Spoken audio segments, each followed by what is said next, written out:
We're live. Welcome, Eternity. Hi. So, Eternity Philops, I'm so excited to welcome you and well, not welcoming you to because you've been part of the Abundant Yogi collective group for a long time now, but welcoming you into this interview and really excited to have the opportunity to speak with you today and for us to lead discussion together today in the group and just to expose everyone to you and the amazing work that you do.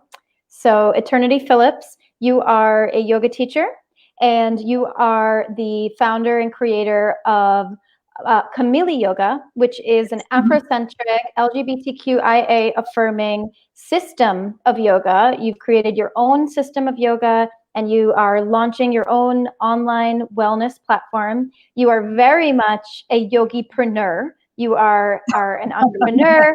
You take the business side very seriously, and we've been connected for a long time now. We met here in the free Facebook group, and then a few months ago you joined Butterfly School, and we've been working together the past few months. And so I'm so excited to have you here. Welcome, and thank you for being here.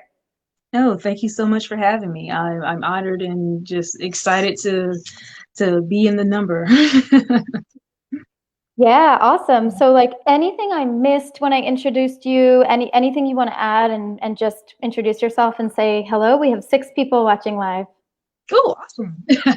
Well, like you said, a yogipreneur. I like that. I usually use solopreneur because a yoga wellness educator is kind of the last thing I added to my repertoire. I also do some other creative stuff, but that's not the conversation today. But yeah, I yoga wellness educator is kind of like the title I try to like to use because yoga teacher, you kind of have this the idea of just a studio teacher, and not to say there's anything wrong with that, but I really like to educate people about the depth of yoga. I've been teaching since 2017, which for some people is not that very long, but I got into it and just dived and dove deep. um yeah, I am very much Black affirming LGBTQ. I identify as a non-binary queer female body person. So I serve communities that I feel are most intrinsic to myself. So being Black, being queer in this country is very much a very unique identity with its own set of struggles. And so I very much highlight that in my wellness work. Beautiful. Thank you so much for sharing about yourself. And for those of you who are watching, let us know that you're here. Drop a comment. If you're live with us, hashtag live, drop it in the comments. If you're catching the replay, hashtag replay. The more we engage on this interview, the more people who will see it. The more people who see this, the more people will help. So let's make this interactive today. Let us know you're here. Yeah, party time. Yeah, and yeah, if you're live with us and you want us to be able to see your name so that we can interact with you and know who's watching, just go to StreamYard.com/Facebook, StreamYard.com/Facebook, and just click and enable name sharing, because otherwise the app won't show us your names, and so we won't be able to see who you are, and we'll have to refer to you as a person, anonymous person. But we'd love to know who's watching and just build community here. So go to StreamYard.com/Facebook, enable name sharing. And ask plenty of questions. I'm an open book. yeah, we'll definitely do Q&A at the end. And some of what we're going to get into today is about creating inclusive spaces in the yoga world and in the wellness industry, which is something that is so important. It's increasingly important. And there's so much discussion around in the yoga space. And so this is a real opportunity today to have somebody who really is a leader doing that work, who can educate those of us who are kind of lost with it. Yeah. I'll do my best. And we are so grateful. Thank you. Yeah. But before we get into that, just tell us a little bit about yourself and your journey, and like when did you go all in on yoga being your full-time career? Oh man, oh, this journey has been amazing. I tell everybody when I start talking about my journey that this was not a plan whatsoever. I never was like, oh yeah, I want to be a yoga teacher. I did not know what yoga was. No, I take that back. I thought that yoga was just a exercise thing. Honestly, people in my circle, we kind of called it, some white people shit, because that's all we ever saw doing. That's who we saw doing it, was white people in gyms and whatnot. And so I never knew what it really was. And so one day, acquaintance of mine, we went to a hot yoga class because there's a Groupon, and we're like, let's check it out. And it was labeled as a beginner class. And the hot part really wasn't the part that was disturbing. It was the fact that it was a beginner's class, but all the instructor did was just yell out poses. And so I had no idea. I'd never done yoga before, so I didn't know how to do any of the poses. I heard of downward dog. I didn't know exactly what it was, but I knew it was a yoga thing. So I just ended up watching the guy next to me and just kind of doing what he did. And it was a class of about 60 people, and there was only a handful of people of color. So that really kind of just reinforced what I already thought. Like, this is not for me. This is not for my people, my culture. And that was fine. And then another acquaintance was going through yoga teacher training, and she did a private test class at a friend's house. And it was only maybe 6 or 7 of us, all Black folks, all very much felt like what I learned was what yoga truly is, which is union, going within. And so that is what got me into learning more about yoga. We have amazing Black women teachers here in the Charlotte community, and in going to just so many different classes and learning that there were systems of yoga. And the most I want to be like a yoga teacher's assistant. I was like, yeah, I'll just help out with class some kind of way. I didn't want to actually lead anything. And then my first teacher, she reached out to me and she said, I'm going to train you. And I said, okay, because I'm not going to turn down, nearly free training. We did a barter. And through that journey, I ended up getting a second certification in what is called Kemetic Yoga, which is another Afrocentric system that is based on the culture and history of ancient Egypt, called Kemet. And so I am certified in both Hatha Yoga and Kemetic Yoga. And again, had no intentions of being a teacher, but Spirit just kept putting opportunities in my path, and I just continued to say yes. And so now here I am, years later, with my own system that I created, which I'm sure we'll get into. But none of this was a plan, was a goal. I'm currently in my own little private office / studio where I hold private sessions and pre-COVID small workshops. But none of this was ever the path. But it has been such an amazing journey, and I'm really blessed to be able to do this full time. I'm not saying it's not a struggle to do it full time, because miss having a nice steady paycheck, but the entirety of this journey has been centered on serving, again, my communities. I teach part-time at a local HBCU. I pre-COVID taught classes at a local Black community church. It's all about helping others like myself know that not only is yoga not exercise, not only is it something that is for everybody, it is rooted in cultures by people of color. It is very much the opposite of what many people like me think it is. And so I make that part of my mission to help educate people about that. So that is kind of just how I ended up literally here in this moment. Just Spirit said, here's the path, and I walked it. And I have no idea where I will end up. I might not even be doing yoga forever, but this is where I am now. Beautiful. Yeah. And for those of you watching, if you can relate to that, if anyone else watching feels like you the yoga chose you, and this path of becoming a yoga teacher, and for many of us becoming self-employed, if anyone resonates with that, if you feel like that it's just a calling, drop a comment, let us know. We want to hear from you. We want to engage with you. So Eternity, okay, so you did the 2 trainings. You did your Hatha training, and you did your Kemetic yoga training. And I know we have several other Kemetic yoga teachers here in the group. So if anyone watching happens to be, yeah, of that lineage, let us know.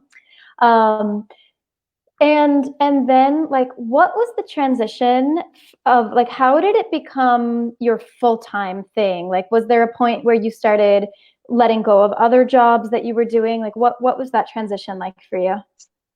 So my transition was unique in the fact that so I live in Charlotte. Honestly, the short answer is I got out of a bad relationship. I was bi-coastal. I was between Charlotte and San Francisco. When that relationship ended, I was back home, and I had previously quit my job so that I could be out there with my partner. So when I came back, I wanted to take the opportunity to figure out really what I wanted to do. I've been employed, and like I said, I've always had like side hustles. I'm a photographer, I'm a creative writer. Like it's not hard to create a side business, but I was like, okay, what do I actually want to do for my career, so to speak? And I really wasn't sure. And I love the way you phrased it, like, yoga found me, because that's how this path began. And so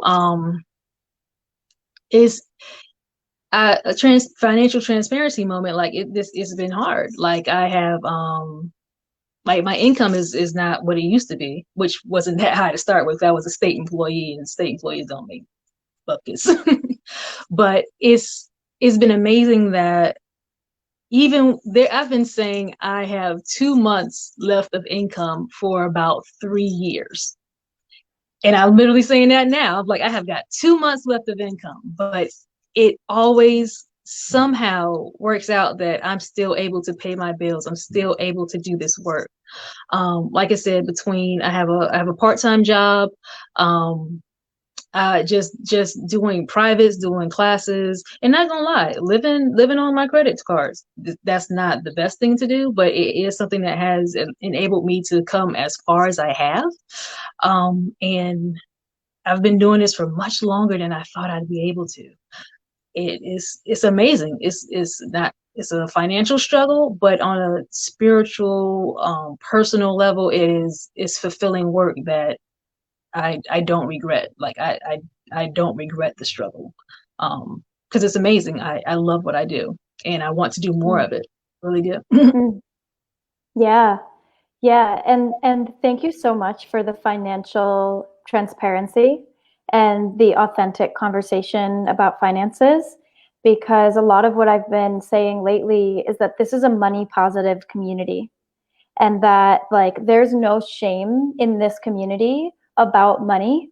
And like I want this to be a community where we can speak openly about money, and there's no shame for making too little or making too much.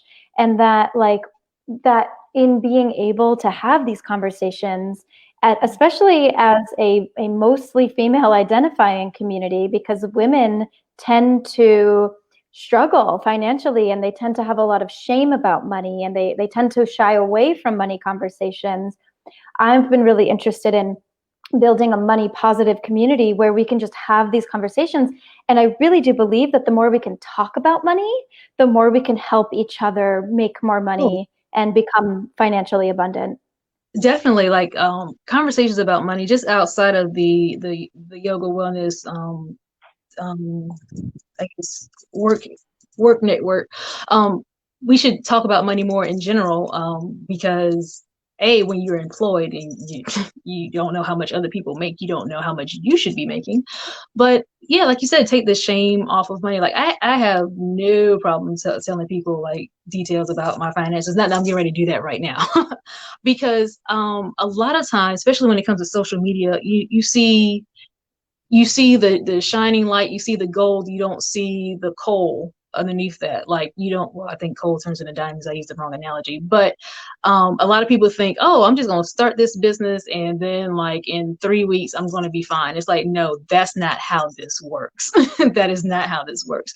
Let me tell you what you really need to understand, and understand that you're not going to be making a lot of money, like depending on what you're doing, until time later, with a lot of work and a lot of investment. And that is okay. Like while you were talking, I was literally something came to me, is like, I think what I would call the state I'm in is a state of broke abundance.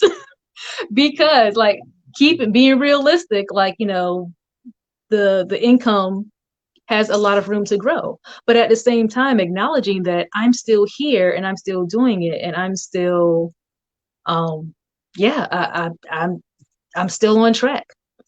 So Yeah. I don't know if you would call that a good thing or a bad thing. And that's not a bad thing to me, because I was like, yeah, ooh, the way this checking account is looking, it is not great, but I am still abundant in many, many ways. I really am. So I think we have to, when we're talking about money and we talk about abundance, because that's, a huge, that's what Butterfly School is. That's what you are, the abundant yogi. We have to, and I'm talking to myself a lot right now, define abundance for ourselves, because abundance on a social level, on that social level, on a societal level, we're like, oh yeah, that's like limos and private planes and, a mansion. It's like, no, not abundance can be, I I have paid all of my bills and I have a few $100s of disposable income left. Like, I Yeah. have, like, I've paid off like the majority of my debt, or I don't have a car payment. Like, there are ways that we Totally. can and should define abundance that isn't rooted in consumption. So Yeah. anyway, I don't think that was the Yeah. question. Oh, it doesn't matter. It's just a conversation, and this is all really juicy, good stuff. And for those of you watching, like, if this resonates, that we need to create a money positive community in order to help each other become abundant, drop a comment, hashtag money positivity. This is so juicy, Eternity. Like, I agree completely that abundance is different for all of us. Yeah. and Mm-hmm. and yeah, abundance, it depends on where you're starting from, and Mm-hmm. it depends on what you want, and we all want different things. Yeah. And it's funny, I was talking to my roommate about this morning, actually. We were talking about universal basic income, and I Oh, really think we should have universal basic income, and I think we should have more than Andrew in a living Yang way. was. Mm-hmm. Yeah, I think we should have more than Andrew Yang was talking about. I think we should have like Mm-hmm. $2,000 a month, and I think we could pull it off. But I, I really do. I think this country is Oh no, capable of that. Yeah. Right? it Like, oh, that's a whole different conversation about what I know. I U.S. just opened a can of Yeah. worms. Yeah. Um, and But like, I agree with and you. it's funny. I don't talk about politics that much in this community, but like, everything is political. And I think in many ways, I haven't like, I haven't like found like the maturity in me to like start leading those discussions. But we could totally talk about that. With Kimber saying money positivity, no shame. Beautiful. Kimber, yes, love it. One of your butterfly mates. So yeah, abundance is different for everyone. There is no financial win too small, and there is no financial win undeserving of celebration. Mm. So Eternity, I would love to know, like, as a yoga teacher and a solopreneur, what have been some of your biggest celebrations, both since joining Butterfly School, but also just in general in your life? Like, what have been big celebrations for you, money breakthroughs, anything you want to share? Okay. So this is where I would start talking about Kamili Yoga, because that is my huge celebration. So going back to my yoga journey, Hatha yoga, Kemetic yoga, the more I would learn, particularly in the Indian yoga lineages, because that's typically, what's available in terms of furthering your yoga education. I realized I was learning a lot about ancient Indian culture and things of that nature, but my lineage is African. And sadly, I don't even know where or what part, because of the effects of colonization and slavery. So I could just say, continental African. And I wanted to learn more about that, but I want that to be through my yoga journey, as a part of my yoga journey. And again, I'm a certified Kemetic yoga instructor, and I love being that. Like, my training was fantastic. The Kemetic yoga community is fantastic. But for me, what was lacking was exploring more of the African continent and diaspora, those cultures and histories that existed beyond Kemet, beyond ancient Egypt. And so I realized, as time was going on, like, something that had been with me since the very beginning of this journey was wanting to again approach yoga through an Afrocentric lens, and then also wanting to expand my Afrocentric education through a yoga lens. And so that is where Kamili Yoga came from. Kamili is a Swahili word for complete, and then yoga, as we know, is generally means union. So the loose translation is complete union. And so this system, I created it, but I really say that spirit created it through me, because it was a lot of contemplation, meditation, like not just what do I think needs to be, but what spirit put in me to put out to other people. And so the significance of this system is that it is very much, when I say Afrocentric, is not just to, be cute about it. It very much is exploring yoga through Pan-African heritage, Pan-African being of the continent, of the Caribbean, of the Americas, because being a Black American, like, we have a culture here that doesn't necessarily exist elsewhere, because we created it here, again, through the effects of slavery. So I launched it in July. And the thing is, when I came into butterfly school, you get that message from me, and I was just like, I don't know what I want to do. I don't have any money. I don't know. Because the one thing I can say, one of my biggest weaknesses has been, as a business person in general, has been like marketing. That's not my strong point. I create stuff, I put it out there, and then I'm like, oh wait, I need somebody to know that this exists. And so I'd been in your group for, I don't even remember how I got into your group, but I was glad to be in there. Like, I knew who you were. I'm like, she's doing this work. Let me just, I need help. I need help. And so, we talked, we got into the butterfly.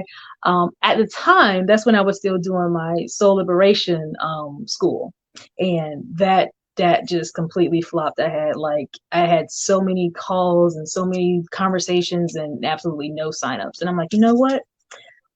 I'm going to bring this yoga out that I've been meditating on, because I actually hadn't even planned on doing this until like 2021 at the earliest. And I'm like, you know what? I don't have anything to lose. Like, it's there. Let me just finally birth it. And so that's what I did. That's pretty much was the summer project, was giving birth to this system, like putting together the structure, the tenets, and I can get into that if you want me to a little bit later. And just like just announcing it, like, okay, this exists now. This is not even just a brand of yoga, because we all have our own brand. We might name it after ourselves. Soul Liberation Wellness is my brand. That is my business. But Kamili Yoga is a system. As far as I'm concerned, very much in the same way, Kemetic Yoga is a system. Hatha Yoga is a system. Now, is it an ancient system? No, it is not. It's very much a modern system, because it was launched in 2020.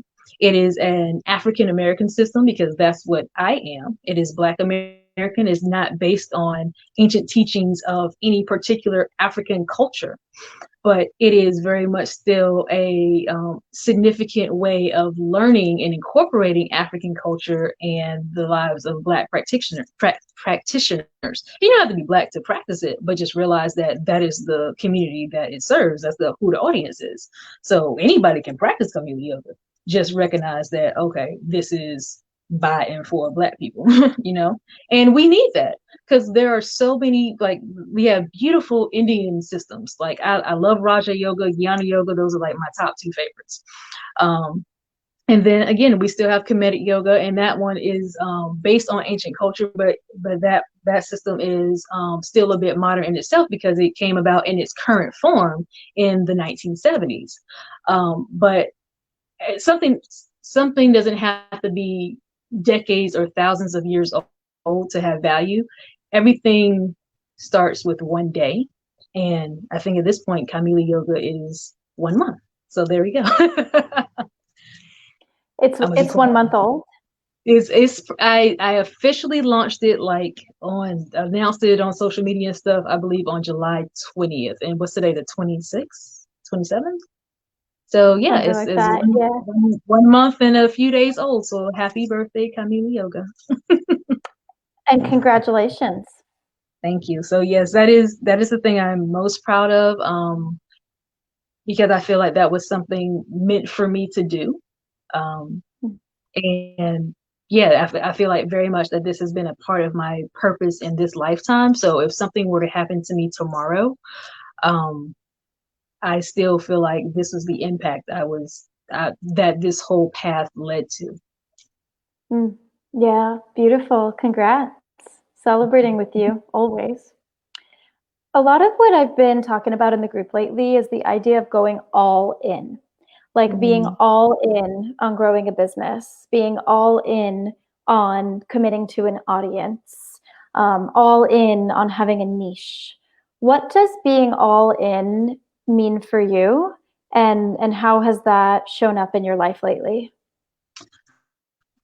all in means that no matter what the forecast look like, you keep moving forward.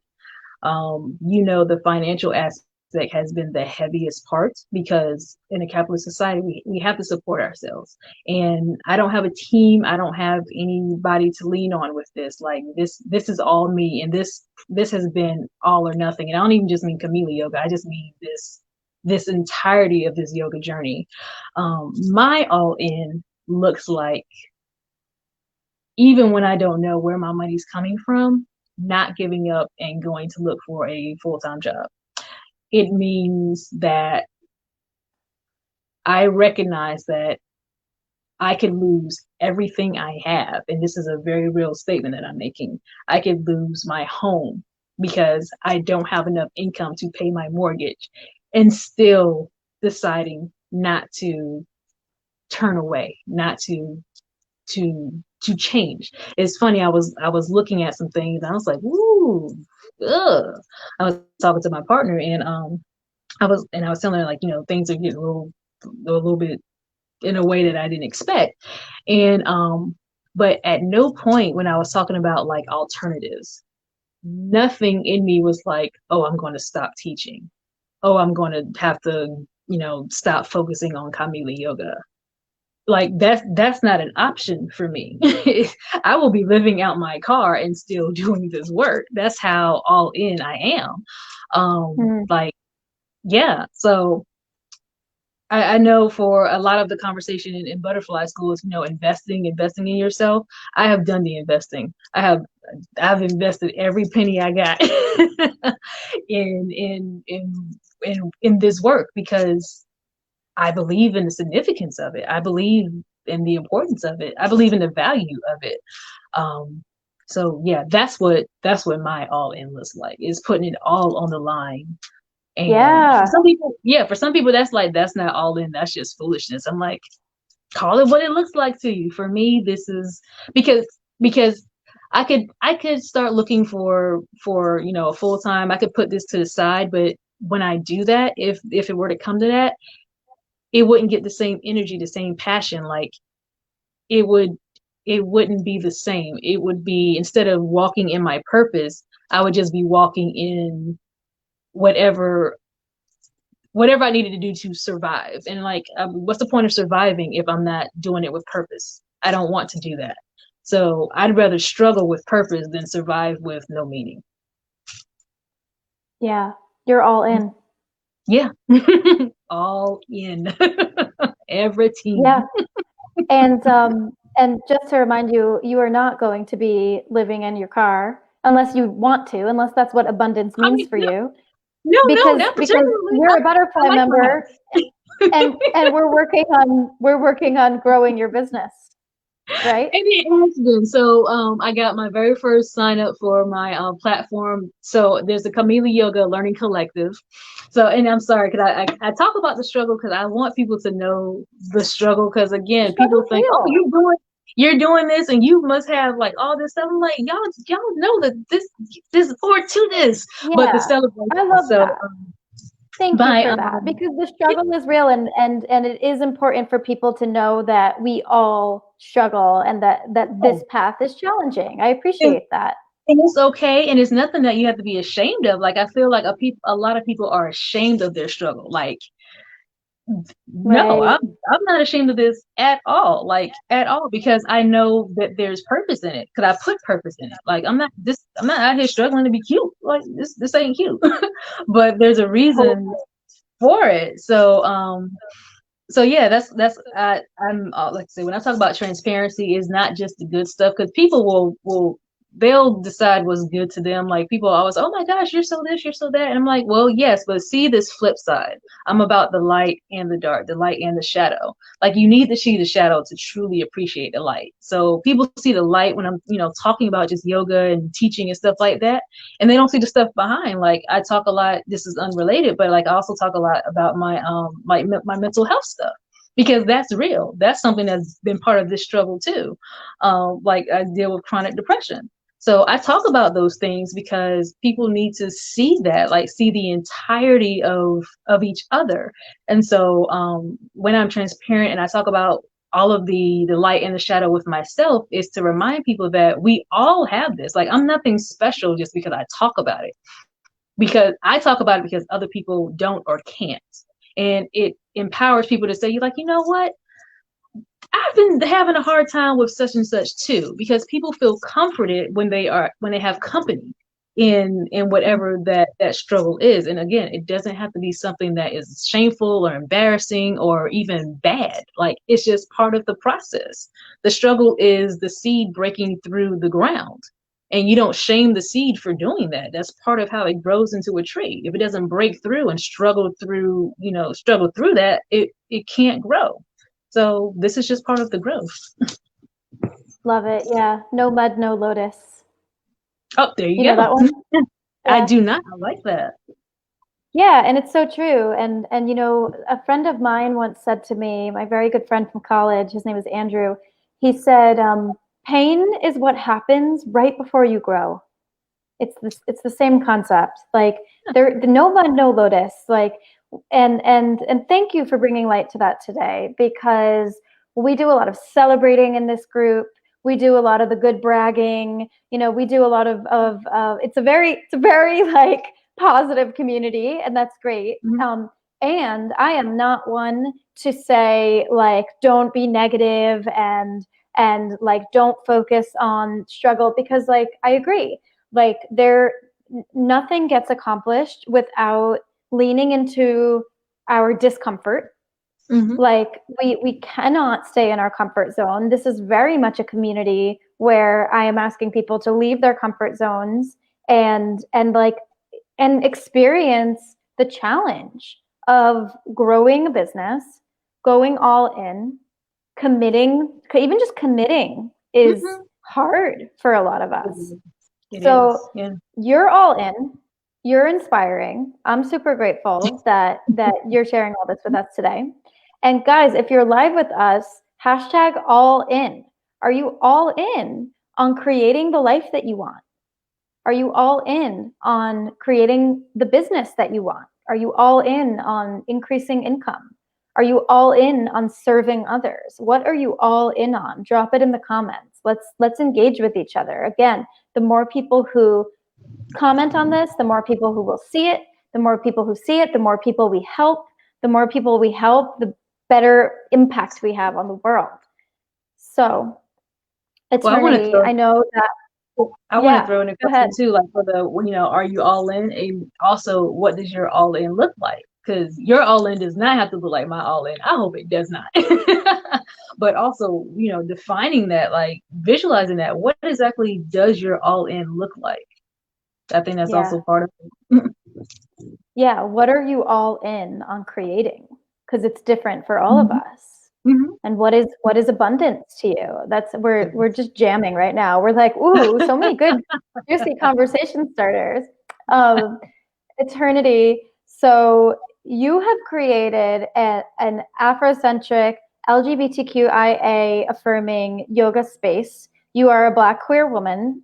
And there are a lot of white yoga teachers like myself and white coaches like myself out here in the wellness space, in the wellness industry, who are now more than ever wanting to create inclusive spaces, wanting to learn anti-racism, wanting to create anti-racist spaces. Obviously, all of these things are very important, and there's a lot of like almost like buzzwords, like they've sort of become buzzwords lately. You are somebody who is actually a leader in this space because it's something you've been doing and it's something that you've been living and you've lived the experience. For white people watching, and for everyone, it's interesting for everyone, but because there are so many white people in this community, and we don't always have the opportunity to learn from Black teachers. How, like, what would you say is like one way that we can create inclusive spaces? Okay.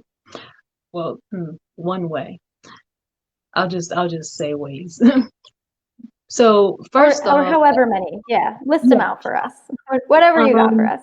Right. So I'm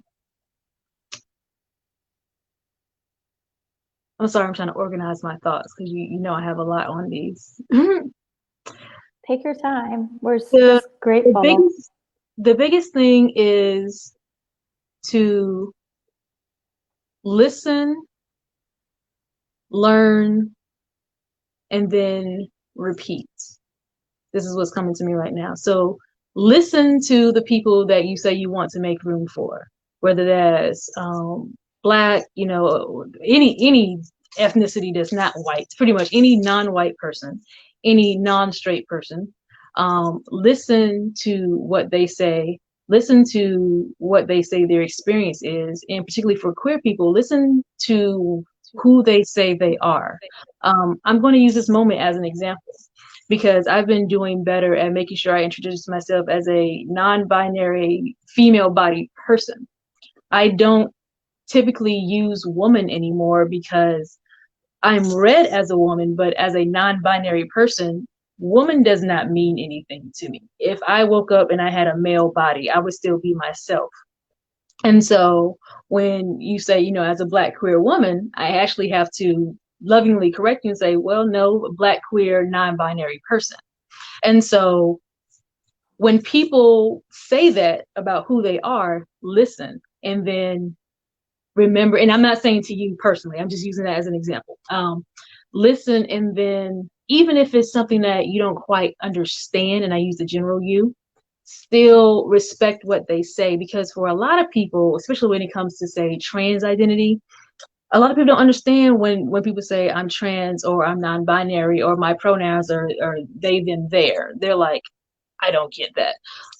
Okay, you don't have to necessarily get it, but you still have to respect it.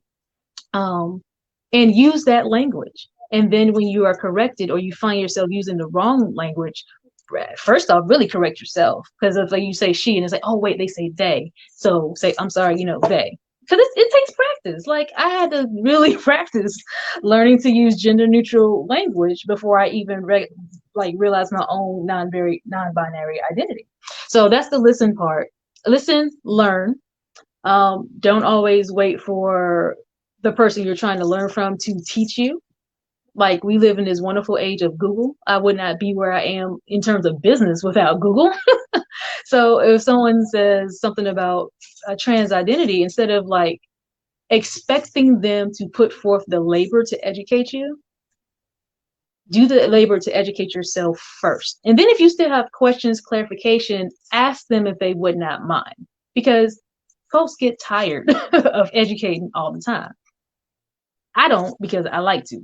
But like, does somebody living their life, they don't want to have to educate somebody else all the time about pronouns and identity, because this information is widely available at this point. Like we've come a long way in information about trans identity. And even if somebody talks about like you being a cisgender person, you're like, oh, what is that?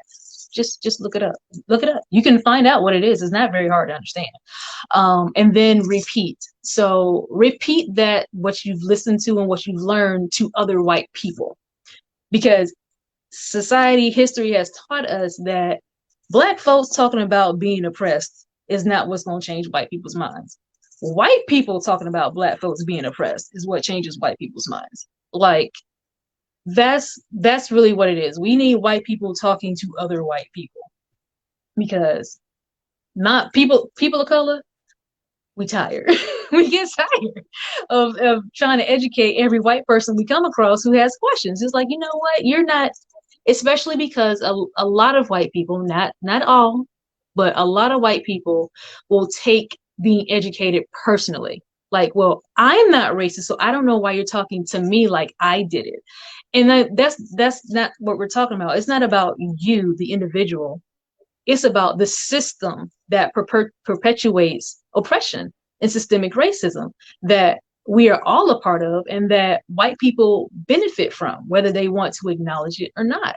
And so that's where the repeat comes in, because white people are more likely to listen to other white people, not all the ways, because some people just want to be racist and ignorant, and that's on them. But the ones that want to learn, and the ones that really want to help improve society, talk to your family, talk to your friends, talk to whomever it is that's in your circle that doesn't quite get it, but you at least know that they're trying to.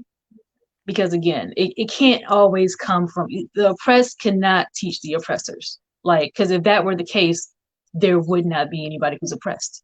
You know, that's just not how this works. Yes. Thank you. Thank you. Yeah, and I would just want to say also thank you for correcting me on your gender identification. And again, that was an example. I personally don't take it like, I know how I exist in the world, and I exist in women's spaces because there aren't a lot of really non-binary spaces, and so I'm cool with it. I did just want to use it as a teaching opportunity, though. And I appreciate it so much, and I feel it is so valuable that happened on camera with people watching, because I'm also now, like, I feel that the right response to being corrected is to say thank you, like, thank you for correcting me. Yeah. But I also know a lot of the time, sometimes when we're corrected, and this goes beyond race, it's just like when people tell us that when we get feedback, it's hard sometimes. Like there's like a young child inside sometimes who like doesn't like to be corrected, and doesn't like to receive feedback. And I don't mean to make this not about race, because this is about race, right? But something that I've been learning in my anti-racism studies is like that I do need to thank you for correction. And anyway, that was about gender, but of course it's intersectional. So yeah, thank you for that. And thank you for being receptive. Yeah. Well, I'm like, do we have time to explain intersectionality? if there might be people watching. Yeah, there might be people watching who are not familiar with intersectionality. Do you want to just define that for us? Yeah, so I mean the what it means to you. Yeah, and the easiest way is that intersectional identity is recognizing that we aren't just one linear identity. So like I am Black, I am queer, I am non-binary, I am poly, I am a yoga educator, I am the oldest of 5, I am Southern, Southeastern. All of these, think of them as literally different paths, trying to get on camera, that intersect. So all those things that intersect, and I'm right here. So intersectional identity is recognizing that we all have layers of identity that affect how we navigate life. So my being a Black, queer, female-bodied person, I experience life differently than a Black, queer, male-bodied person or a Black, queer man, because patriarchy. You as a cisgender, and cisgender means you are in alignment with the gender you were assigned at birth. Transgender means you identify as a gender that is different from what you were assigned at birth. So a lot of female body people are assigned to be girl, and a lot of male body people are assigned to be boy.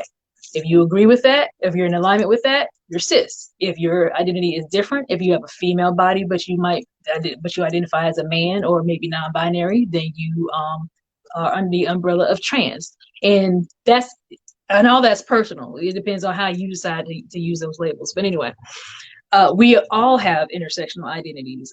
Being a cisgender white woman is different from being a cisgender white man.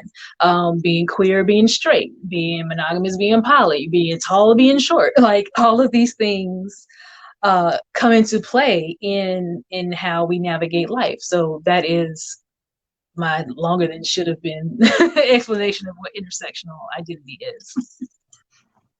No, it's great, and thank you so much. It's a great definition, and I guess what might be interesting where to go from here is like, why does that matter in the yoga space? Why does that matter for yoga teachers who are building communities, building businesses, growing followings? Why does awareness of this matter, and why is it so important for white people to learn? Because it is.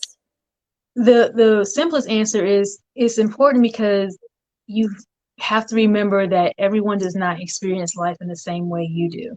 And that's more than the whole, we all exist in our own unique bodies, but Black people who come to a yoga class are coming with a different set or a different mindset and a different kind of mentality than most white people, particularly because, again, from the very beginning, talked about how yoga to most people of color is a white people thing. And so people of color, speaking specifically for Black folks who find the courage to even go to a yoga class, often go and find that they're usually the only Black person there. So you're already feeling alienated because there's nobody there that looks like you. And it's not just that you need to see somebody that literally looks like you, but that is a representation of whether or not you're welcome. So if you don't see anybody that is similar to who you are, it's like, okay, am I welcome here? So as a white teacher, learning more about how non-white people navigate the world is important to be able to create more welcoming spaces for them. If you don't understand the kind of angst and anxiety a Black person or a person of color might have in a mostly white yoga class, then you won't know how to better handle that.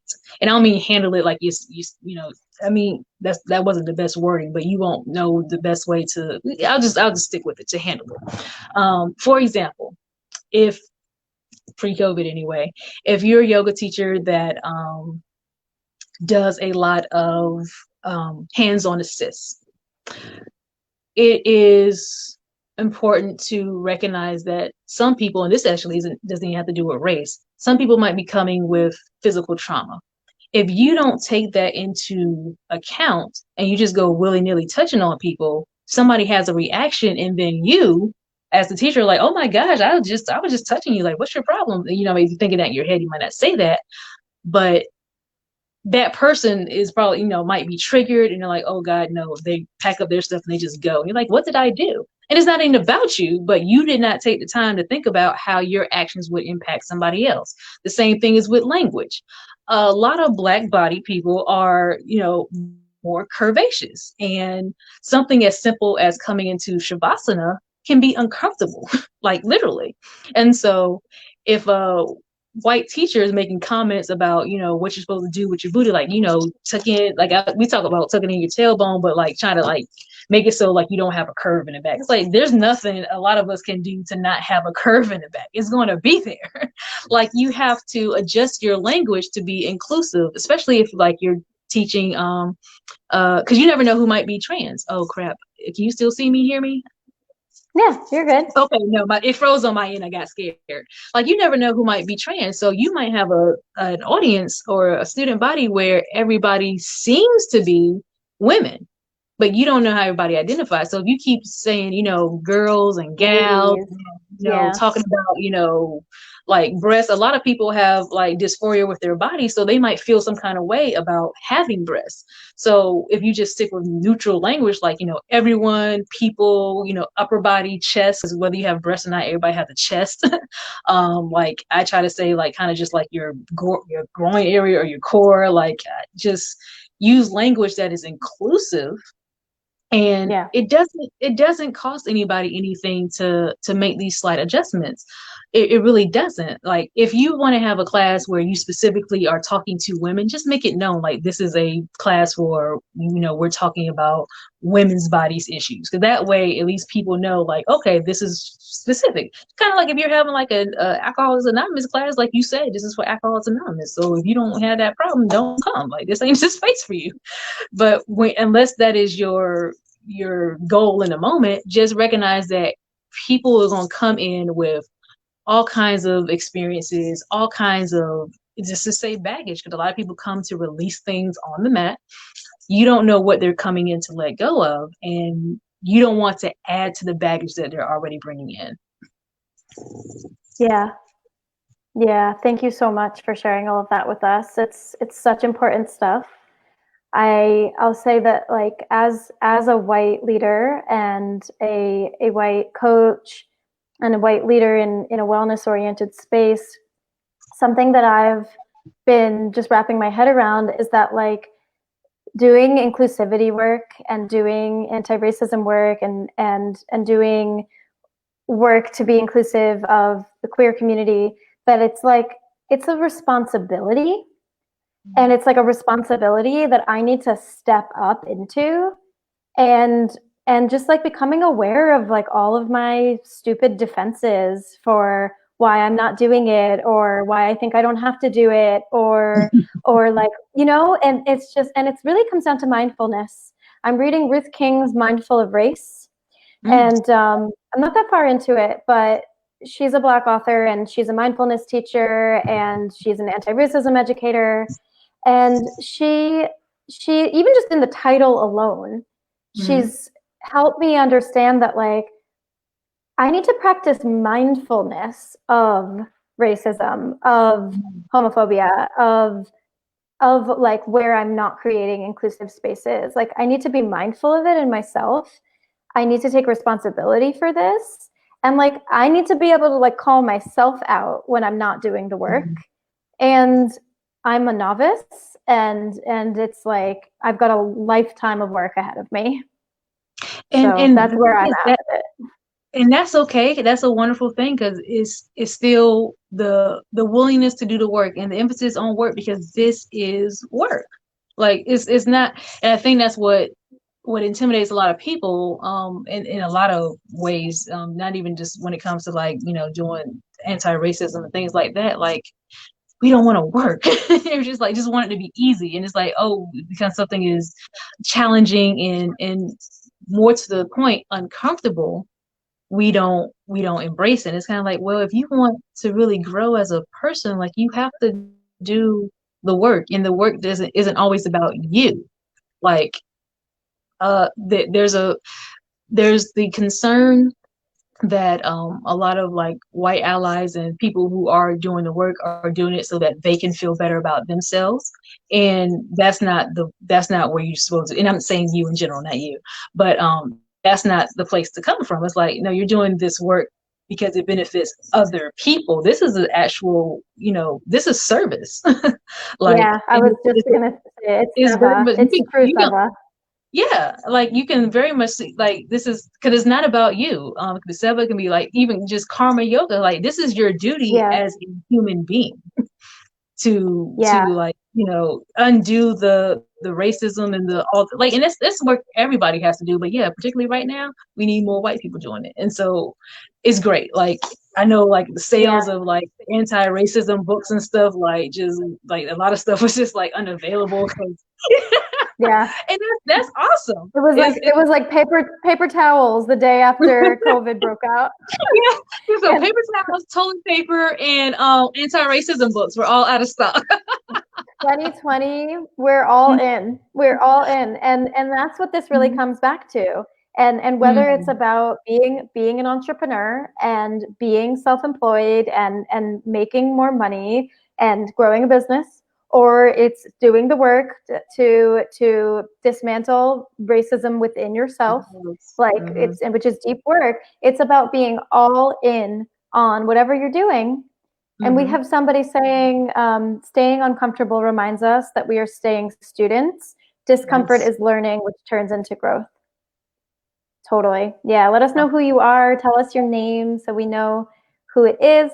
So I know we have to wrap up, but Eternity, would you just tell us if people want to connect with you, learn more about Kamili Yoga, where can they go? How can they connect with you? Awesome. So my main website for Kamili Yoga is kamiliyoga.com, Kamili yoga.com. There you can see like the tenets of the system. You can see links to my Facebook group. I have a free Facebook group. If you actually type in facebook.kamiliyoga.com, you can get there. My Kamili Yoga Learning Collective goes live Friday, September 4th. We'll have, yes, thank you, website. We'll have weekly classes of not just the Kamili Yoga system, but also Kemetic Yoga movement for those that are interested in that, because Kemetic Yoga is dope. And that is collective.kamiliyoga.com. But again, if you go to kamiliyoga.com, you'll see the links to everything, because, I believe in being specific and informative on my websites. So, yeah, but definitely go there. And again, you can join the Facebook group, facebook.kamiliyoga.com. Oh, and then my soul liberation website, just to put it out there, is mysoulliberation.com. So you can learn more about me as a teacher outside of Kamili Yoga. Awesome. Well, thank you so much, everybody. If you watched this and it was inspiring to you, if you're interested in connecting with Eternity, learning more about her work, directing clients to her, becoming a client of hers, just being connected as yoga teachers who are connected, definitely reach out to her. Check out her Facebook group. This is a community where I'm interested in building real life connections between everyone in this group. It's not just names on a screen. Let's stay connected. Let's really know each other. Let's build relationships. And Eternity Philops, thank you so much for dropping some knowledge on us today. Thank you for sharing about your own inspiring story with everything that you've created in your life and all the ways that you have gone all in on creating the life that you want. And thank you. We love you. Thank you so much for having me. And thank you so much to you, Emily, just for your support and everything, your guidance. I'm just very happy to be here. Thank you. Well, thanks so much. Have a great day, everyone.